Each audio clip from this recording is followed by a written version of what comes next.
What is up, everybody? Welcome to the show. Uh, Coming at you a little bit late again this week, but we got to deliver what we got to deliver when we can deliver it. So, with that being said, man, this week pro wrestling, the whole scene been on fire. All right, you got AEW, their pay per view last night. I mean, probably one of the better ones I've seen in the last couple of months.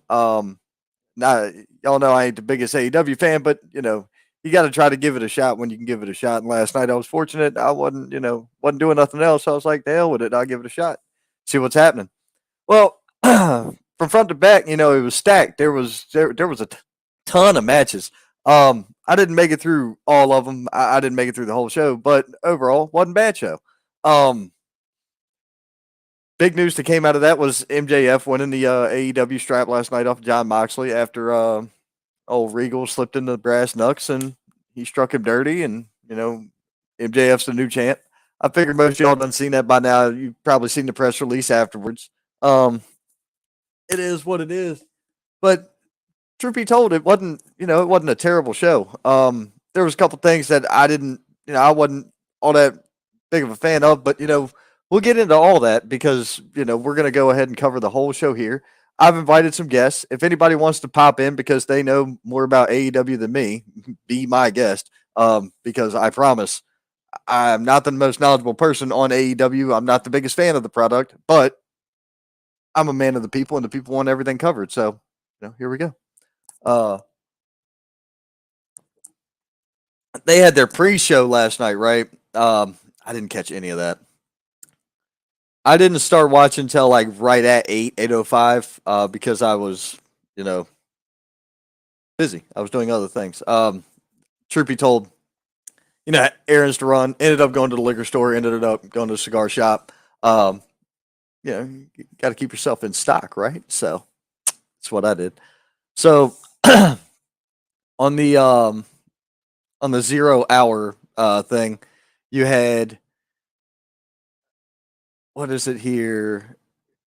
Orange Cassidy and the Best Friends versus the Factory. Well, you had the Best Friends. So that's Orange Cassidy, Chuck Taylor, Trent Beretta, Rocky Romero, and Danhausen versus the Factory, which is QT Marshall. Oh, sorry, QT Marshall. He will kick me in the forehead if you don't say his name right. Nick Camarado, Aaron Solo, and Lee Johnson, Cole Carter. So I completely missed this match. In the end, it looked like Danhausen grabbed his jar of teeth and sprinkled them down Camarado's throat for kicking Nick in the mouth and pinning him. So that seems to be how it ended. I'm reading this directly off of AEW's website, by the way, because like I said, I didn't watch this part, so I'm just kind of giving you the results. Um, you had World Title Eliminator Tournament semifinals match. Brian Cage, absolute Ricky Starks. Starks speared Cage to a near fall. Brian Cage went for an elbow drop, dodged it. Starks smashed Cage with the destroyer and pinned Cage after the Rochambeau. Um, a Japanese New Japan worker versus the Mad King Eddie Kingston. Eddie Kingston hit the spinning back fist and pinned him. Everybody says that was a really badass match, so I'm gonna have to go back and check it out. Um, oh well, I appreciate that. Happy birthday, thank you, sir. And you were right about MJF and Regal. Yeah, you were. Like I said, dude. Whatever. It's easiest for Regal to ride out the rest of his contract. I mean, like, I have no idea what his in game is. Does he want to go back under Triple H? Does he want to go fucking home? The guy might want to go home, dude. He may want to go back to England. At this point, I don't know what he wants to do. None of us are in that position, so none of us know what he wants to do. I'm just saying, maybe he wants to stay, maybe he wants to go. Who knows? But either way, I think it's going to be awesome. I don't think MJF needs Regal either because MJF can talk. So I'm with you 100% on that. MJF can talk. You normally need a manager if you can't talk. Whether that be whether you're a good guy or a bad guy, it doesn't matter. It's if you can't talk, you got to have a mouthpiece. At this point, Roman doesn't even need Heyman. We can tell that Brock Lesnar didn't need Heyman. We know that damn Punk never needed Heyman not to talk for him. The trick of it is, especially if you're going to make your champion not there full time, then yeah, you want a mouthpiece there who's going to be there full time. That would be the case in point for Heyman when Roman's not around. So it's that's just my way of thinking. But a personal opinion, I'm fine with it. I guess everybody, like you said, you're gonna have to tune into the MJF show on Wednesday night to find out. Uh, I'm fine with MJF carrying the strap because they had a good matchup. I saw most of that. I was kind of in and out of it on being awake. Um, I had fallen asleep earlier in the evening. Not going to deny that. I fell asleep actually during the entrances for the Darby and Sting, Jarrett and Lethal matchup. I guess it was. Yeah, I fell asleep during the entrance of that. I had to think about that. But I fell asleep there, and I was just kind of like in and out of it for the remainder of the show. Um, I caught some of the Bucks and Kenny match. I caught some of, I did catch most of the main event. Um, but like, I, it's just what it is. What it is. Um, I did see Jungle Boy Jack Perry versus Luchasaurus. That was pretty awesome. I like the way it ended. However, I prefer the traditional rules on a cage match. Escape the cage counts as a win, but yet again, that's a preference thing, right? Um, I think escaping the cage through the door or climbing up and over the top should be the only way it ends. But that's my opinion. And I get why they don't do that because it's more dangerous and the guys could fall or get hurt or whatever. But they could get hurt, doing anything. I don't like the cage that they used. And I brought that up last night in a chat room I'm in. When you look at the Hell in the Cell, right? So the Hell in the Cell, you've got walking distance. You've got 4, 6, 8 feet around the ring that you can move around. Okay. Now on other companies steel cage matches, they're butted up against the ring pretty hard, or they sit dead on top of the edge of the ring. I like that plenty. That's fine with me. Now, when you're looking at this cage that they used at AEW last night, what I noticed was there was like a 3 to 4 inch gap between the ring and the cage. Now, my safety ridden brain tells me, you know, potentially a foot could get stuck down there, an arm could get stuck down there. Something could break easier because of it being pinned in that scenario. That I'm not a fan of whatsoever. Um, Other than that, yeah, I'm perfectly cool with it. And like I said, if there's anybody watching who knows more about AEW, please send me a DM. And depending upon who you are, I'll bring you on air, and you can help me do this because I don't. I'm not the biggest AEW guy. I'm just trying to make chicken salad out of chicken scratch, and here we are scratching. So I thought that was a pretty decent match, good cage match. The reality is they did everything they could to make it look good for both of them. You kept Luchasaurus looking strong. You kept even with tapping out, it's not killing him. You know what I mean? You don't have to go over to get over in this business. There's a lot of people who have no concept about how this business works that are out there, and some of them are even involved in the business. But when it comes to stuff like this, you can have a David and Goliath moment and not have a problem. That it does work from time to time. So keep that in mind. The World Trios Championship. I don't remember what was going on to where I missed part of this. I don't recall whether it was I was working on something or or whatever the case may have been. But it either way, I saw a lot of the earlier portions of the match. The opening sequences, and all the matching of the moves. And from what I understand, now we're going to get this in a best of 7 series. Punk is out. Well, where's your proof? Where's the proof of this statement, Kylan? I appreciate you. You're the head referee of Pro Wrestling Union, but where's your proof of that statement? I need proof. Um, but man, it was crazy that they did the hammer crap to end that match. I'm like, really? I get it. It is what it is. In the end, you're going to see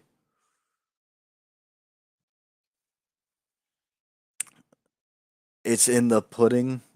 I don't. I'm not a pudding guy. I'm a I'm a pie guy. I guess. I don't know. Anyway, look,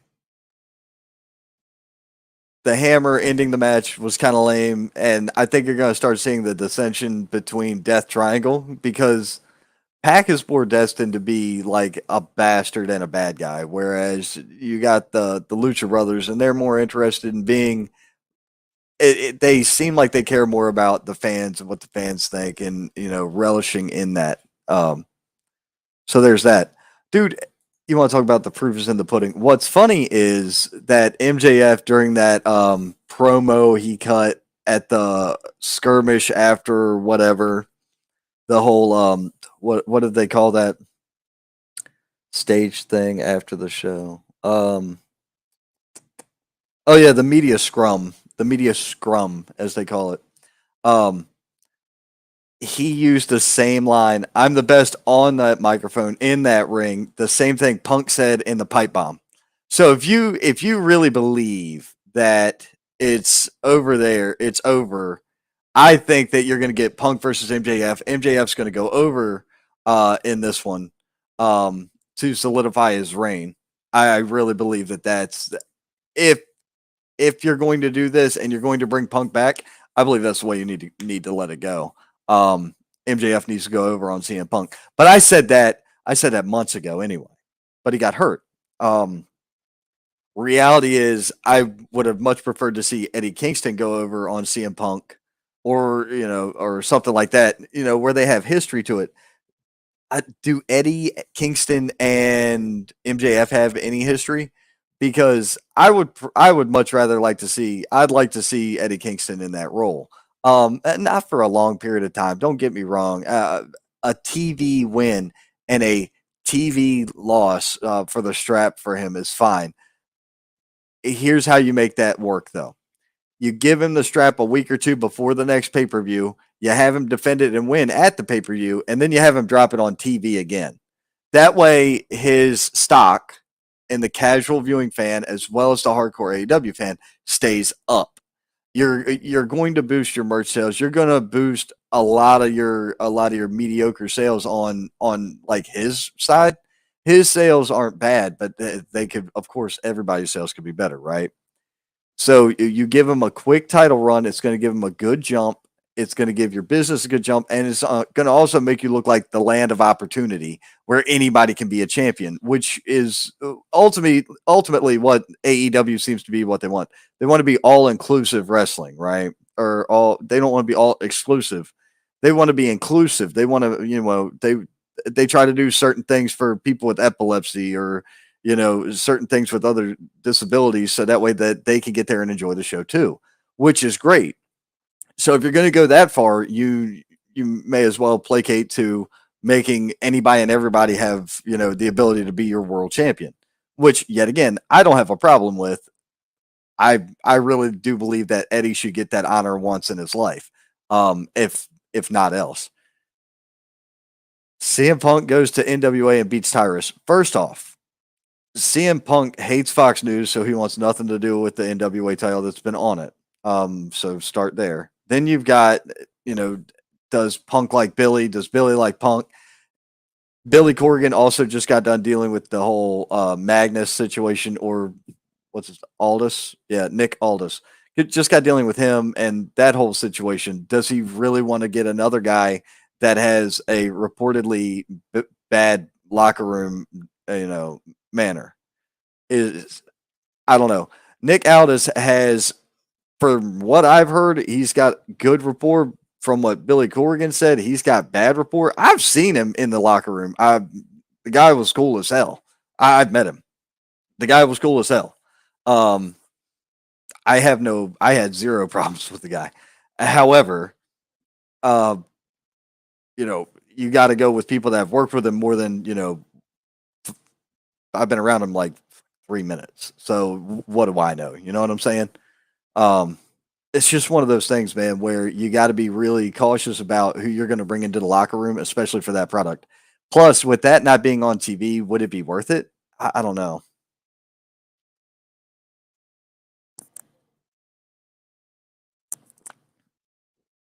Man, that's good stuff. Corrigan is a businessman. Corrigan going to do what is best for NWA. Okay, and that's fine, and hopefully he does. I really did enjoy the NWA back when it was 605 live on YouTube or whatever. Great stuff. I thought it was one of the better. I thought it was one of the best shows because you got a good, true wrestling product. Nothing too gimmicky, nothing too hokey, nothing too carny. It everything felt pretty legitimate. So I enjoyed the product. Um, I'm that New York style. I like the more brawling, beat their asses, take their names and take their titles and then go home. Um, that contrary to belief, that's kind of like a war. I believe that if you go to war and you whip their ass, you just take their stuff and it is what it is. You know, I don't know about the rest of it, but that's kind of like how I feel about that. So when I say go there, kick their ass, take their name, and leave, it's like, well, yep, we just won and we took your stuff and game over. Have a great day. So that's kind of my take on it. Jade Cargill versus Nyla Rose. Well, the TBS champ won uh that match, which is Jade Cora Jade. No, not Cora Jade. Jade Cargill. Sorry, Jade Cargill won that. Dude, how did I say Cora Jade? I might as well have said fucking Brittany Jade at that point because it's just a different person with Jade in her name. My bad, guys. Appreciate you. Love you, Brittany. But anyway, let's see here. Yeah, so Jade Cargill knocked her with the pump kick, hit her with Jaded, and won. Good for her. Glad that's over with. And what had Nyla done other than take the belt in the last 6 to 9 months of any relevance? What I don't understand is why are they giving title shots to certain people that don't make any sense? Uh, Case in point, they did it with people going up against John Moxley in the Open Challenge. I think that's over now. By the way, you are not going to see MJF defending the title every week. You'll be lucky if you see him defend the title once a month, in my opinion. And I'm okay with that. I am all good with that. I think it's hilarious that they're going to go that route and they put it on, or if they go that route because they put the belt on MJF, it makes sense. You don't need MJF on your TV fighting somebody every single week. You don't. You do not. You don't need that because it becomes washed out. It doesn't have that same effect. It's all right. Case in point, show of hands, how many people like to drink beer every now and then, right? All right. So if you drink beer every single day, eventually you're going to need two because the one that loses effect, right? And then keep going and going and going and going. Next thing you know, you're drinking a suitcase on a Friday night and you're standing there like, well, what now? What? My point exactly. It becomes too used to it. You become too used to it. You become numb to it. It doesn't affect you the same anymore. That's the whole point. So same goes with title matches in my book.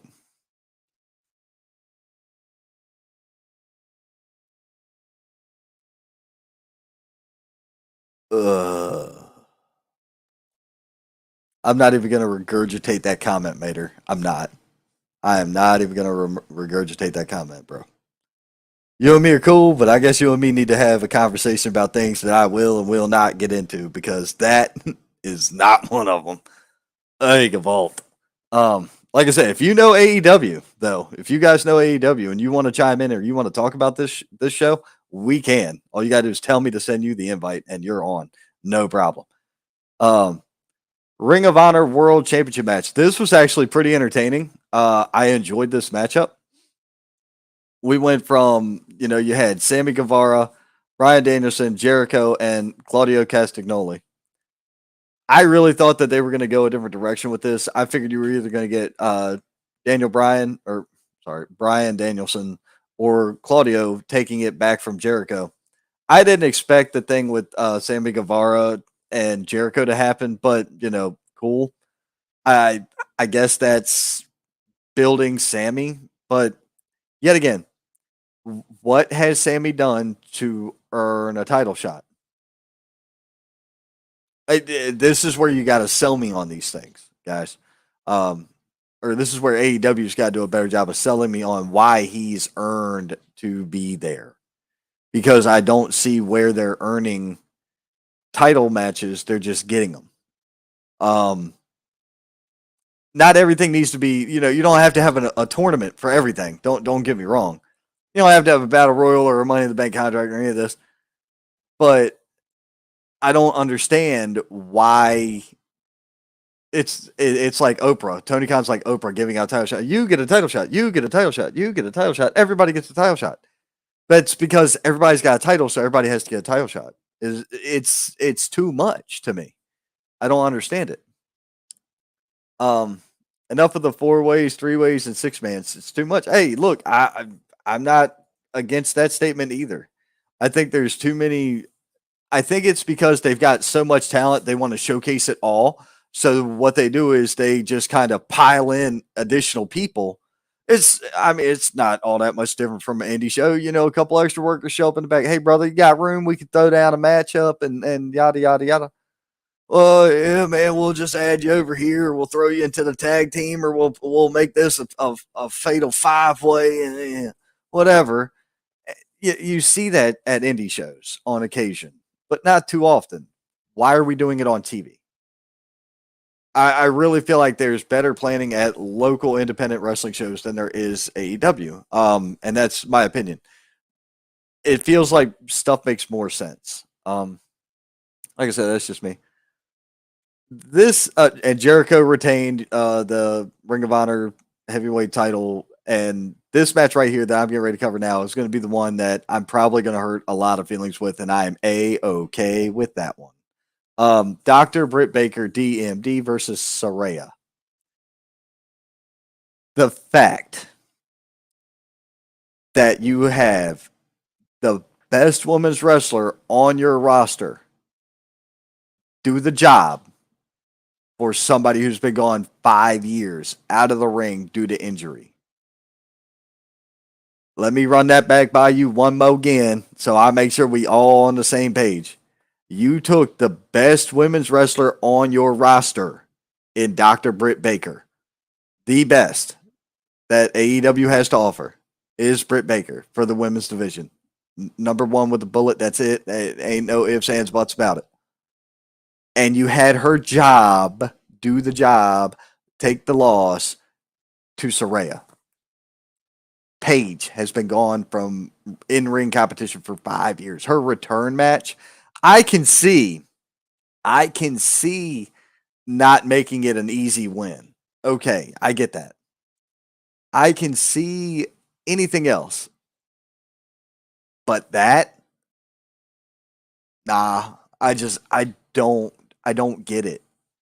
It doesn't make sense to me because you're not going to get the longevity out of Paige. You're going to get the mileage out of Britt Baker, unless Britt Baker is looking at you saying, "Well, I don't know if I'm going to sign another contract." Oh, well, then you're going to do the job to Saraya. And okay, that's not going to hurt her stock. She's young enough to keep going. It doesn't matter. But as far as if she's going to be there and she's going to be a reputation, she's getting ready to end up in a program with Jamie Hayter, in my opinion. I don't even know what happened in that match. Like I said, I fell asleep. But the fact is, I just feel so bad that they would put. I can't see the logic behind it. She had a great match. That's all you can ask for. In my opinion, she didn't need to go over to get over in that. She got over by making a comeback. She got over by being in the ring again. She didn't need to win to get over. That's what threw me off on that one, man. That's it. Um, I get it. As many get on TV, but less is more. Better end. Yeah, I agree. the TNT Championship match, you had Wardlow, Samoa Joe, and Powerhouse Hobbs. We're gonna cover this comment real quick. Soraya wins the trios titles from Death Triangle on Wednesday. Okay. Yeah, that, do they have AEW Women's Tag Team Championship? They may as well.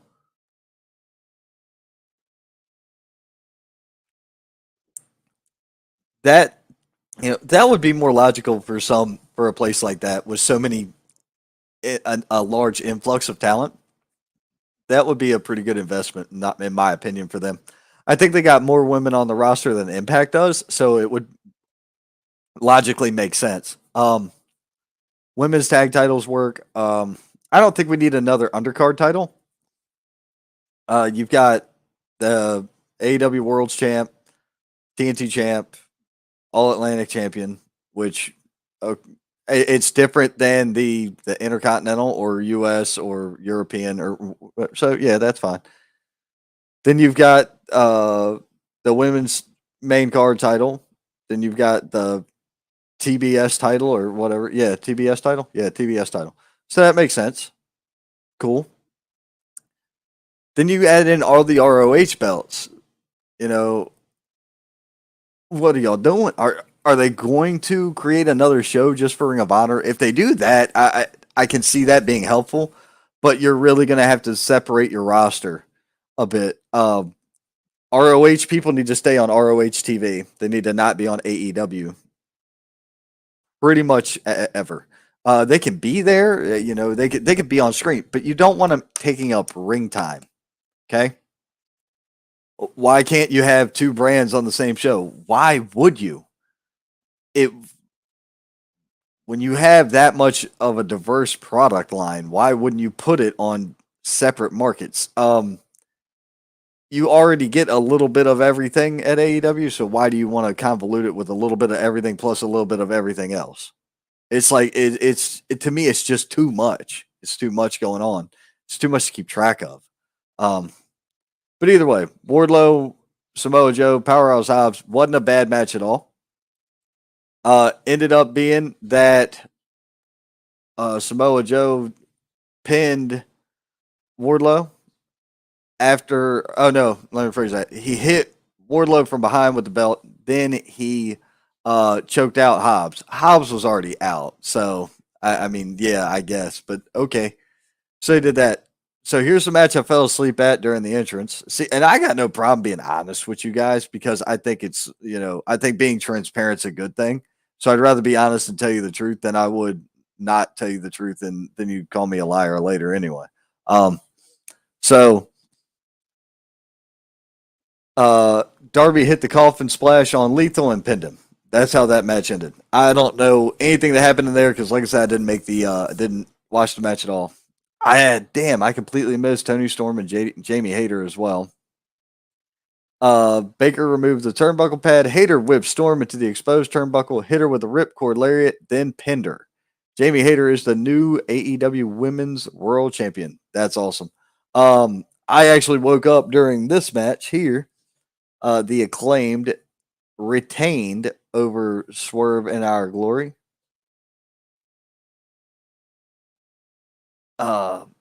So that was cool. I caught the exit from the ring on that match. That was when I woke up. And then we went to the main event time. It was John Moxley and with William Regal versus MJF. We've already discussed that. Regal slid in the brass knucks to MJF. He hit Moxley, pinned him, new champ. All good. So the new MJF era begins, and we will go straight into that on Wednesday night when AEW Dynamite returns to the air. All in all, like I said, wasn't a bad show for what I saw. I missed about half of it, I guess, because I was asleep. You know, it is what it is. Yeah, like I said, I don't know what was up yesterday, man. I was not in the place to do anything or be anything. I had all intentions of going shopping last night, right? I wanted to go get all my supplies for food for the day because I made a big dinner. We had some guests over, but by the time I went to the liquor store and the cigar shop, I just wanted to chill. Like I didn't want to go to the grocery store anymore. So I went at like 8 o'clock this morning. Got all my stuff, made my food, prepped my meal at like 9 o'clock this morning. Been chilling ever since. It was ready at 4. Gotta love a crock pot. But all in all, we it's been a pretty nice week, been a pretty relaxing week, but wrestling has been on point all week long. Um, when looking at it, you got to go back all the way to the beginning of the week to see how everything shook out, right? So at this point, we're going to go ahead and talk about. Hey, Chuck. Hey, I appreciate that, man. Thank you for the birthday wish. Appreciate it. Um, we're going to go ahead back to Monday Night Raw and talk about that. Austin Theory was the highlight of the way that ended. No joke. The dude going insane at the end of the night was badass. I thoroughly enjoyed that. They turned him into a pissed off, mean heel. Um, Way better than the bitch made heel. I don't like the bitchy heel style. I never have. Um, I hated it when Rollins was the champion for the WWE champion, and he had the corporation around him or whatever. I hated it. I don't like pissant heel. I don't like the Miz as a heel. I don't like the Miz very much at all anyway. But I don't like characters like that. I get it. They're supposed to annoy you or whatever. The problem is they don't annoy me. They make me want to turn the TV off and not watch. So that's that. But like I said, that's me. I'm one person. Hey, what's up, Wesley? Checking in from Virginia. How you doing, brother? Um, Monday Night Raw. Bobby Lashley and Mustafa Ali ended up going at it, and Lashley and Mustafa Ali had a hell of a matchup. Mia Yim defeated Tamina. Chad Gable defeated Matt Riddle. Uh, Johnny Gargano set the stakes for The Miz versus Dexter Lumis. Dominic Mysterio defeated Shelton Benjamin. I'm gonna guess they're just gonna use good talent as enhancement talent instead of burning up locals now. Is that what we're doing? Like, there's some things that just don't make too much sense, but like Shelton Benjamin legit could tie up and kill most of the roster. um, he is a he's the only person who could actually go with Brock Lesnar grappling back when they were when they were in college. So you got to keep that in mind. So for him to be in there getting beat by somebody like Dominic Mysterio, you got to make it make sense.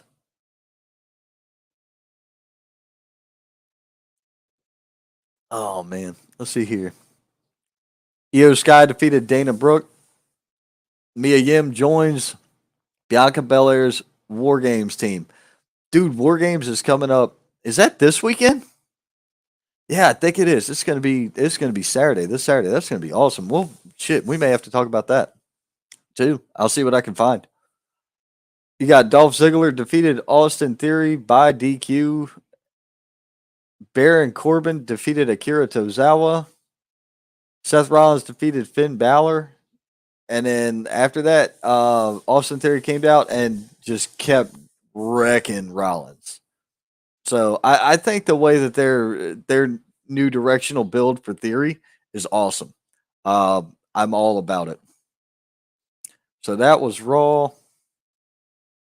Going to have to give me just a moment while I get to NXT because I don't remember none of this stuff. So I write all my notes down throughout the week and then just kind of recap them.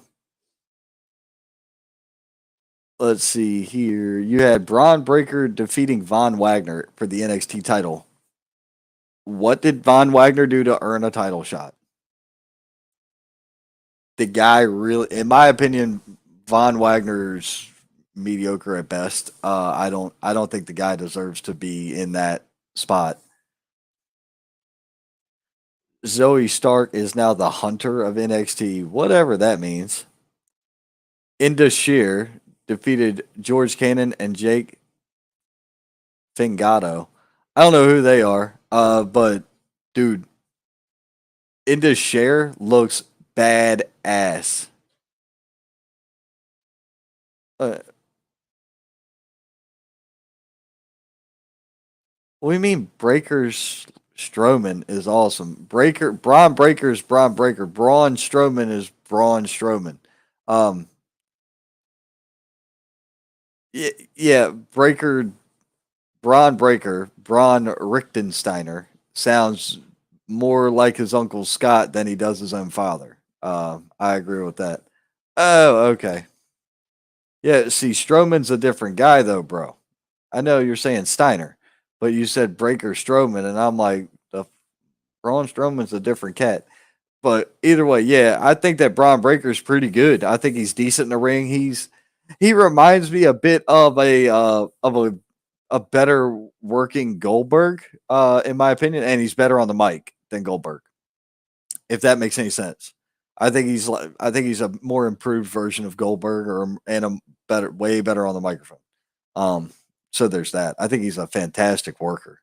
Inda Sheer is going to be an awesome team. Those two big cats are going to wreck people. It's going to be good. I got a lot of faith in that and what they can do. So I'm just interested to see how it goes. Apollo Cruz versus JD McDonough. That matchup was badass. I like JD McDonough, so I really feel that that's going to be a a good spot for him is being in NXT. Now, I think you're going to end up seeing Cruz versus Breaker. Maybe they go ahead and put the belt on Cruz before sending Breaker up to the main roster. And then, that could go back and forth. You could have somebody else come in and beat Cruz. It's not, you see what I'm saying? Having Cruz or having Breaker lose to somebody way, way smaller isn't going to be good for him. Whereas having somebody more sadistic beating Cruz, who we've seen Cruz beat big guys, we've seen him lose to big guys, we've seen him beat little guys, and we've seen him lose little guys. You haven't seen Breaker lose like that. So you see the variable here. That's where you got to pay. That's where you got to pay attention to it.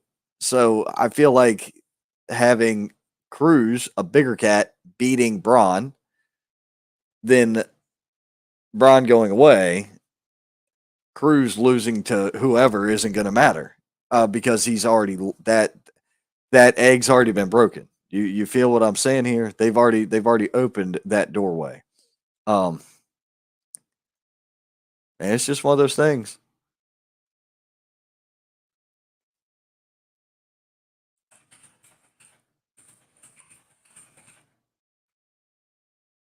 Let's see here. I had a message to send, so I apologize for that. Booker T had a contract signing between Wesley and Carmelo Hayes. Uh, we all know how that ended. They were able to keep the peace. They're going to go at it next week. The Dyad defeated Josh Briggs and Brooks Jensen. Oy, these names, I get it. They're based off of like country stuff. So I get it because they're made to be like, you know country guys, I guess. But they need to be more. If they're going to be country guys, they need to go be more. I don't know a good analogy. More Brooks and Dunn and less Florida Georgia line. I guess is going to be the best way I could put that. Because yikes. Shawn Michaels issues the statement on the NXT deadline matchup. Dude, that matchup's going to be ridiculous. Indy Hartwell defeated Tatum Paxley. Hey, look, Indy earned that. That was a badass matchup. Mandy Rose defeated Alba Fire. Wasn't informed of any. It was a contract signing between Wesley versus Carmelo Hayes for the NXT North American Championship. That's what that was. Uh, Mandy Rose and Alba Fire. That was awesome because Isla Dawn returned. Dude, she looked phenomenal. She looked freaking excellent. I was so happy to see her return. I was just like, oh my God. So I am a Isla Dawn fan. I liked her shtick when she was in the UK. I thought she was good in the ring. She looks fantastic. So I am all about this. I can't wait to see what they're going to do with this. I liked her in ring work. I liked her look. I'm an Isla Dawn fan. So I am a okay with that. Now, with us knowing the results of AEW's latest show, which was the pay per view, it's almost ridiculous to go all the way back to Wednesday and talk about what happened Wednesday, right? So we're not even going to bother. Um, we could, but it's like, eh, why do we need to? I don't see the need of this. Um, it's weird enough that they're already building up. AEW's got several events that they're building up for. Got Ring of Honor Final Battle on December 10th. You have got Winter is coming, and that's going to be the week of the December 14th. They've got some weird holiday show on the 21st. They've got New Year's Smash on the 28th. I'm trying to see what in their next. They got anything big coming up after this? I see all the events, but that's it. There's no pay per view coming up because this goes all the way to the end of March. Is there no? Oh, Raw's here tomorrow night. Me and your brother probably go. Dude, nice. Have fun. It doesn't look like AEW has another pay per view coming up for the next 3 months or so. Oh, they got Battle of the Belts coming up January 6th. New Year's Smash on the 28th. Or are they just naming like their regular shows now? Is that what they're doing? It looks like it is. Huh. Okay. I that yet again, that's an indie thing. Most indie shows name their shows something. Everything's got a show. Um, cool. Uh, like I said, I hope it's decent. I'm gonna be tuning in Wednesday to check it out. We're gonna go ahead and talk about SmackDown. So SmackDown, Sami Zayn comes out guaranteeing victory for the Bloodline. Ricochet versus Mustafa Ali. We need more of this on um, TV. That was a solid matchup. I can definitely get behind seeing more matchups like that where it's not the whole thing is a spot fest, but they were actually brutal to each other with spots sprinkled throughout, if that makes sense. Um, these two guys are known for the high flying, right? And yeah, they can do it all. But when you watch MMA, right? Let's use MMA for an example here. When you watch MMA, you can go from watching Conor McGregor to watching Brock Lesnar to watching Ronda Rousey, and all three of those fights are going to be fairly similar, right? Because they're really kicking and knocking the living shit out of each other.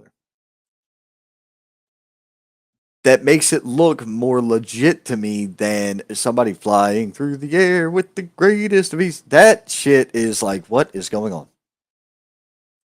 Why are we doing this? It's too much insanity. Um, and yeah, look, I don't speak for everybody. I really don't. I know I don't. As a matter of fact, I listen to the other shows. I listen to almost every other podcast out there about wrestling in our region, at least. Um, notice I said almost. Um, there's there's one about wrestling in the region that I'm not tuning into. Um, they lost me. Um, sorry. Oh, if anybody got that reference, haha, it's funny. Um, but so Ricochet, Mustafa Ali, the way that match was played out was awesome. Karrion Kross defeated Madcap Moss. Who didn't see that coming? But they need to do a little bit more with the character for Madcap Moss. I'm not sold on the name Madcap. We can start there. I don't know if it's like is that supposed to be a weird power up mushroom? Or Madcap because he wears a weird hat. Does he need the Mad Hatter's hat for Madcap? I don't like. You got to give me a reason to be invested in the guy, right? But that's just my opinion. LA Knight slapping Bray Wyatt twice. Make it make sense. I don't understand why they're going to do that to. This would be a case where I could see you using somebody else where it's not going to damage them. But I feel like LA Knight is pretty popular as a heel, and he's also in the. He's also one of those characters that like I love to watch LA Knight. I love to watch him work. His promos are gold. I enjoy watching the guy on my TV. What I don't like is I feel like he's going to be fed to Bray, so it just kind of touches me weird. Oh, hey Wendy, thank you. I appreciate the birthday wish. Thank you. Um, but so with LA Knight going after, is this the direction we're going to go? Like, are we now going to see LA Knight getting stalked by Bray? Because that I could see that going away. When Bray returns to the ring, is he going to be Bray Wyatt, or is he going to be one of those other character incarnations that that we know of? There's so many variables there. I can't stop watching to find out what's going to happen next. For anybody that's not keeping tabs, Bray Wyatt is the smartest guy in the room right now. Here's why. 3 months, 2, 3 months now, we've been watching TV. And you've been seeing QR codes and everybody's grabbing their gimmick phone in there. give me the QR code. And they get the QR code. And then they go and try to figure out the puzzle. And then they're like, oh, it's gotta be this. Oh, it's gotta be this. But there's, this town and there's this area and there's this thing that are tied to it. And they all have all these different significance. And it was conspiracy theories. Everybody looked like the guy from The Office with his shirt all untucked, his tie all jacked up, and a cigarette hanging out of his hand. Like, all right, here's we go. Everybody looked like that. They looked like they were trying to solve the mystery and make it make sense. And it was captivating. The audience was drawn in. They wanted to see what was coming next. Now he's in the ring. He's one of the most beloved people in the ring. He's got some of the highest merch sales. He ain't thrown the first damn punch. He hadn't gotten physical until really this week or whatever, where he got slapped by LA Knight or whatever he did last week or the other day that made LA Knight slap him back. That's the most brilliant worker in the room because everybody's being worked. It's beautiful. Beautiful. Those are the type of things that I also enjoy about this business. That's proof to show you don't have to be in the ring throwing punches, throwing kicks, and everything else every week, all day long, every day to make a difference and to get over. Less is more sometimes with Bray Wyatt, with Roman Reigns, with a couple of others. We all want more, and less is more because we're getting less and wanting more. So we're paying more. We're paying more attention. Everybody was watching those shows super in depthly, like, where's the QR code going to pop up? Is it going to hit here? Is it going to be there? Is it going to be there? Is it going to be? Is it going to be on the microphone? Is it going to be on the trash can as they walk past? Where's it going to be? Everybody was so intently looking for it over and over and over again. It was awesome. I'm all about stuff like that. I really think that was intelligent.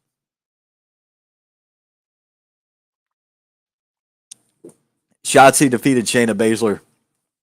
Solid matchup for these ladies right here. All about it. Braun Strowman and the New Day defeated Imperium. Having Imperium lose to Braun and the New Day, doesn't that make you believe that you're going to see Braun Strowman challenging Gunther for the Intercontinental title? Because it leads me to that. And guess what? As good as Gunther can work,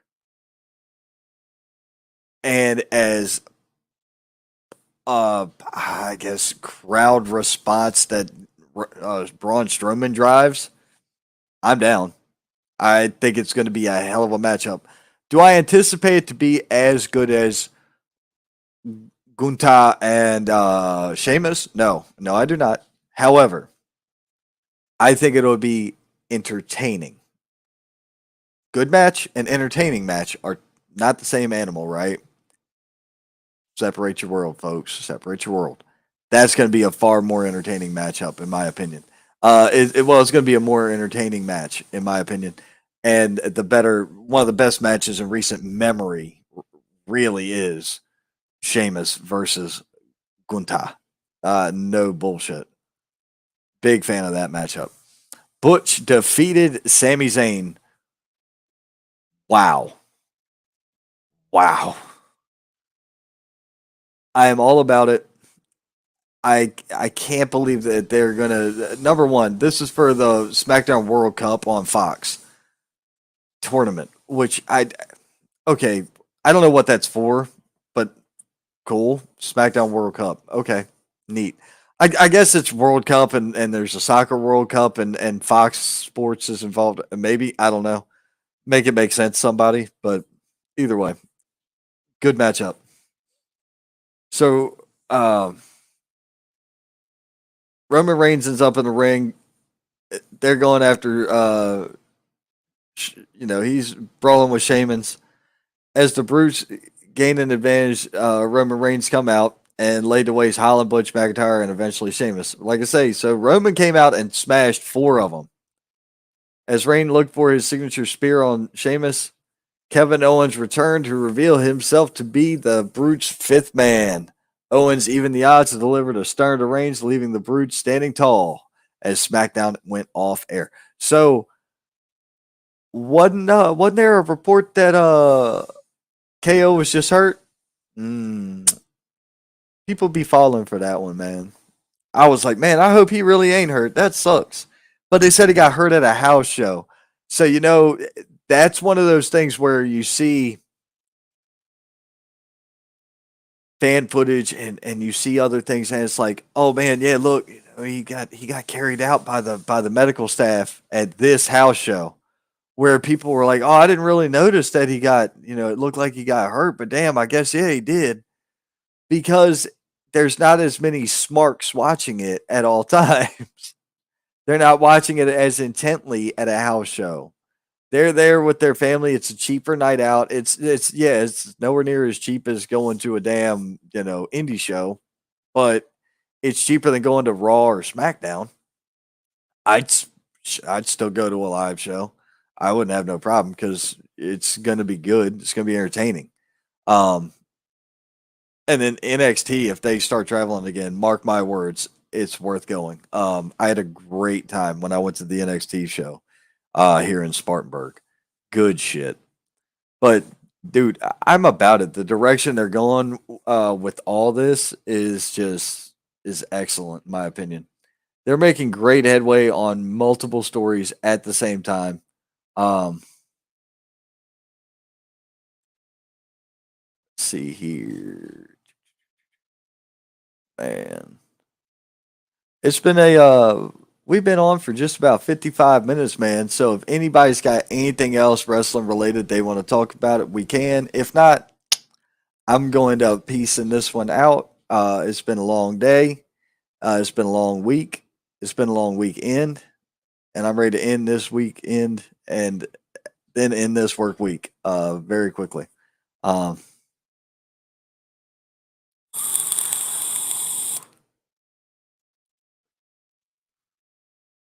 so man, I like Eli Drake, dude. I like LA Knight, man. I think LA Knight is awesome. I think that that's a great character. I think he's a fun time in the ring. Like I said, man, he's one of my favorite to watch on the mic, on in the ring, on the microphone. He's extremely entertaining. I think he's a pretty good wrestler too, and he's built like $1,000,000, so he's definitely in my book your prototypical WWE superstar. Nick Aldis, dude, if you wanted me to tell you the truth, I want to see Nick Aldis versus Randy Orton in like the worst fucking way ever. So I'm not going to be mad if Aldis takes uh, a couple, if he does like a not a full time WWE contract, but he takes a good couple year legendary contract, and they could even do that with Mickey James. She would most likely take that. Not any, no major big stuffs, no super, but she would definitely take the couple bookings there. I definitely could see that being a thing. I definitely believe that would be a good. I would definitely believe that'd be a good signing for them. Like I said, I like Aldis anyway. And from what I've seen, he's a fantastic wrestler. So in my book, Aldis Orton is one of the top of the line matches you could ever offer. Oh man,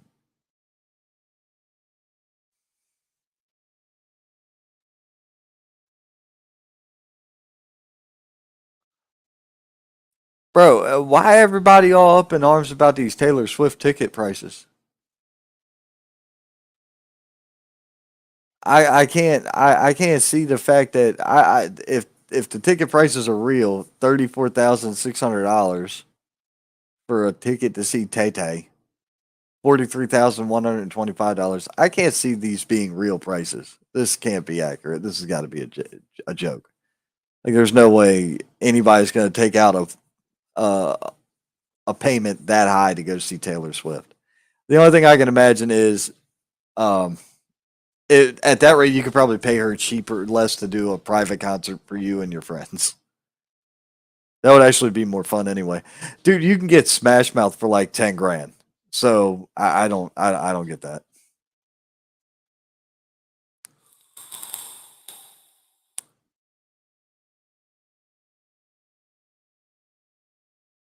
And guess what? Guys, it's been a great show. Thank you all for tuning in. Thanks for all the comments earlier. Appreciate all the birthday wishes. It's been a great day. So, for all of you out there in Facebook, Twitter, Twitch, YouTube, and all the different social media lands, thank you all for tuning in. I greatly appreciate it. We will see you next time. It's been real. It's been fun. Hell yeah, it's been real fun. So we'll see you special Tuesday night edition of the Thursday night Indie Spotlight coming this week. My two guests, Eric Nelson, as well as the Stranglehold Championship Wrestling Heavyweight Champion, the Real Drago. So, guys, we'll see you then. Also, be sure if you're not doing it now, be sure you're doing it soon. Go check us out, XWW Extreme World Wrestling Roku TV app, man. Look, you've got to go check out the app. It puts you on the spot for all the local indie shows. You can go and pay and be a subscriber and see all the great local. You can go see whatever indie shows that they've got on the network. I'm not going to say all of them because they ain't all of them there. But I'm saying you can go there and you can check them out. It'd be good shit. So, guys, with that being said, thank you once again for tuning in. We will catch you next time. Thus proclaimed, the Saint.